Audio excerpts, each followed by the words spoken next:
Nice little sea of black and orange out there. Wonderful thing. We're back with the organization officially now. Orioles recognizing it. Tell us how this happened, number one.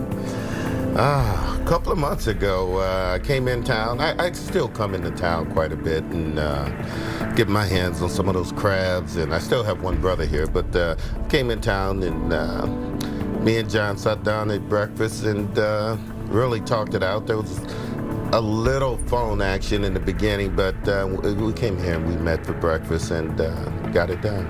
John Angelos, Yes. obviously, the John. Yes. What was the discussion? What was the most important part of the discussion for you? You just want somebody to be straight up with you, be honest and all of this, and he was just making mention that, you know, things here have changed, are going to really be a change here in coming. And, you know, I can get on board with that. We're going to discuss some of the players, I think, and stuff like that, not necessarily working hand in hand with them, but it should be fun. We're going to try this out the last part of the season here. I see no reason why this should not work. What's your understanding of what the organization wants from you?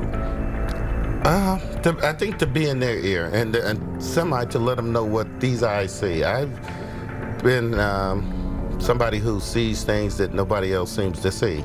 I think when you go out there tonight, Palmer might tell you that, no, Eddie had a vision. He could see things sort of what a guy could possibly do, and you just want to get out there and do that. And they said spring training maybe come down for a little bit, and they might have me come in and talk to maybe 4 or 5 guys, trying to hypnotize them. You know, I'm still a believer in hitting is still simple, and sometimes I think a lot of people complicate things, and I just don't think it is. I've got to ask you, in light of that, all of the sabermetric stuff going on, where are you? Ooh, I like this. I like the response already. I've finished the question. Well, they right back to where I used to believe it. Okay. The pitch with the highest base average is the first pitch thrown. You can go back as long as this game been invented, still the first pitch thrown. Now, somehow, we've got a dozen guys that want to pitch 9 innings all over the league. That's all it is a dozen. Yeah. And we want to sit here and get to those big arms in the bullpen to hit off of them? No, not me. But my thing is, those guys only intend. So why are we taking pitches when the starter's intention is to go 5, 6 innings? Should that I'm sorry, change? I'm just simplifying things, remember? Yeah, I remember. Yeah. Yeah.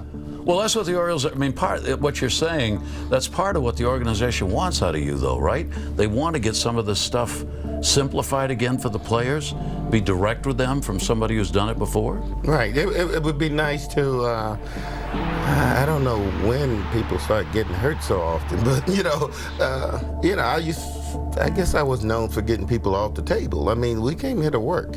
Yeah. We need you. If you were a person that was in our starting lineup, you were in there. I don't care if you were struggling. There were times I was struggling, but it was the presence of that name there hitting fourth right there that made this lineup, first of all, still have confidence. Right. When it's eliminated from the lineup, you got a whole new team, and it's like somebody's now trying to take on something that they're not, you don't want people trying to do more than they're capable of doing. Okay. Everybody play this game in a relaxed state. Eddie, I know you got to feel this out as far as what you'll be doing with the organization and how it works. My sense would be that there's a balance you have to find so that you're assisting but not interfering, the contact with the players, how much, how little. Can you talk about that a little? Absolutely. The first thing I'll do is definitely talk to the hitting instructor. I'm sorry, I don't want your job. My thing is, I do see things, and I'll be quiet unless somebody asks me something. But I see what I see, and I really believe in what I'm saying. I believe less changing of a person. To me, when you walk into that batter's box to hit, you're supposed to be, to me, comfortable. I'm doing to try to do less as possible, and I don't care if it's just to. The whole thing is somehow to get that bat to be right here in the hitting zone. If it's not getting there consistently, then maybe what I'll do is, instead of you being here and having you go back here, we start here. That still, to me, is a load. which is something you need to take forward. And the thing is you're shortening things up, so maybe it gets here faster. Still an Oriole at heart. Has that? I can never forget old man Rep.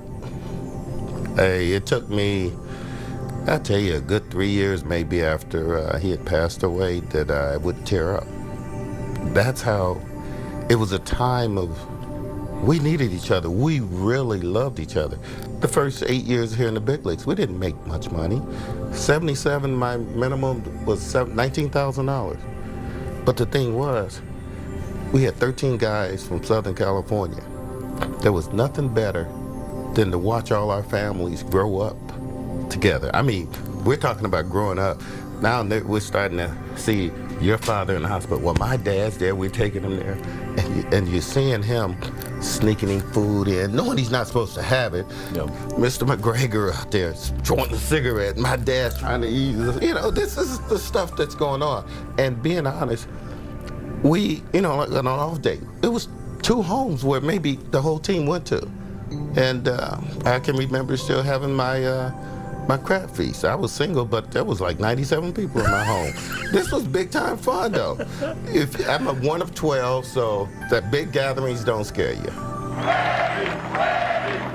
The pride of the organization. You were here when this organization, both internally and those outside, saw the Orioles as a really top-notch winning organization with guys like you who came to play every day. Some of that, I think, needs to be reinstilled in the current players. Is that fair to say? It could be. You know, I haven't been around them that much. I've seen some of the games. The thing I'll never forget was what Cal Sr. taught us. It was great to be young and an Oriole. And the first thing somehow we had to work on was our defense. And as a ball club, up and down the A ball, double A, all we wanted to do is keep the game close.